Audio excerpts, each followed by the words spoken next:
Henry Lawson, they used to say that he'd write a poem for a pound.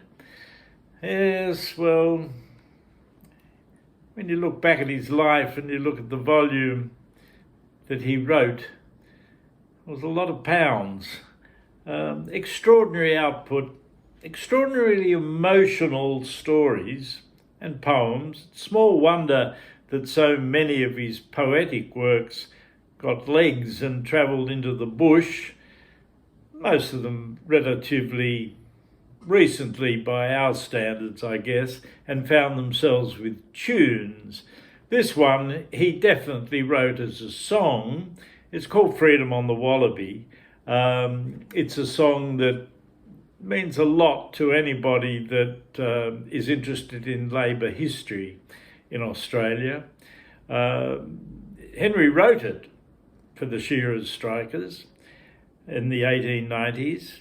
Got him into a bit of trouble because one of the politicians of the newly elected Queensland Parliament read out some of the words to Freedom on the Wallaby and said that Henry Lawson should be charged with sedition for stirring up trouble between the squatters and the shearers. I don't think that the song was that blatantly seditious, but it certainly was stirring, and it certainly had images that we now recognise as pretty effective. If blood should stain the wattle, I mean, how amazing is that? Anyway, Henry was inspired to write the song because he'd heard an earlier song that was referring to Australia's bounding richness from the mining sector. Anyway, he did a pretty good parody of it, I thought.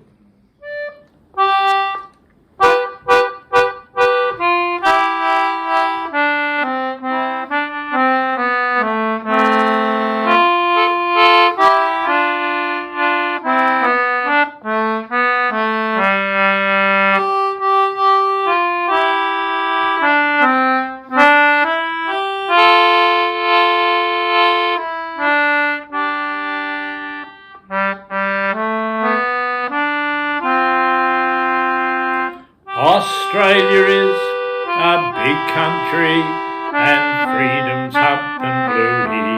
Australia's on the wallaby, oh listen to the cooey.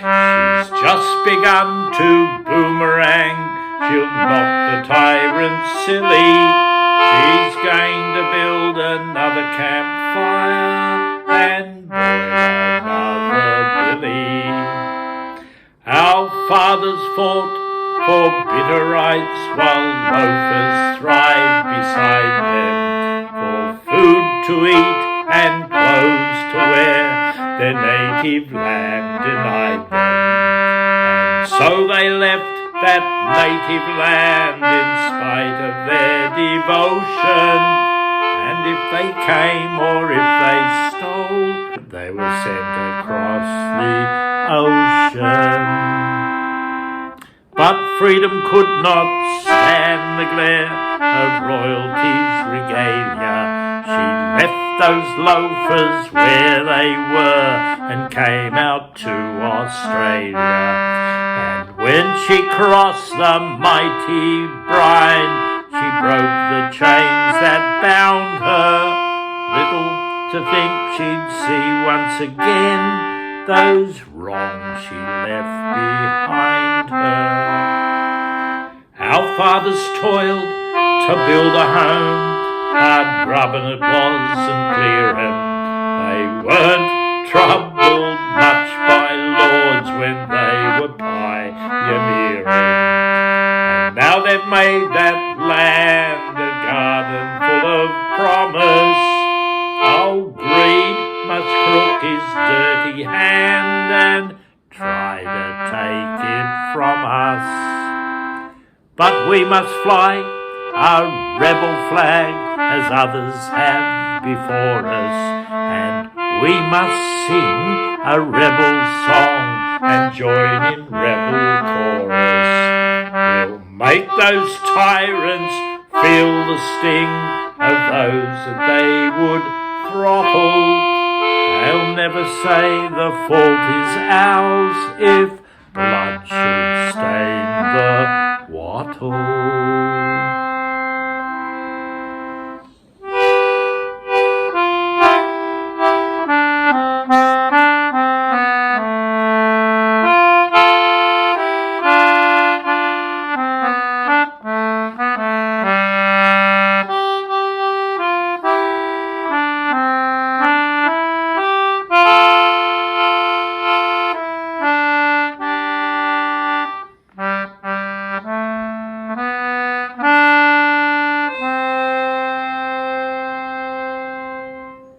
If blood should stain the wattle, God forbid,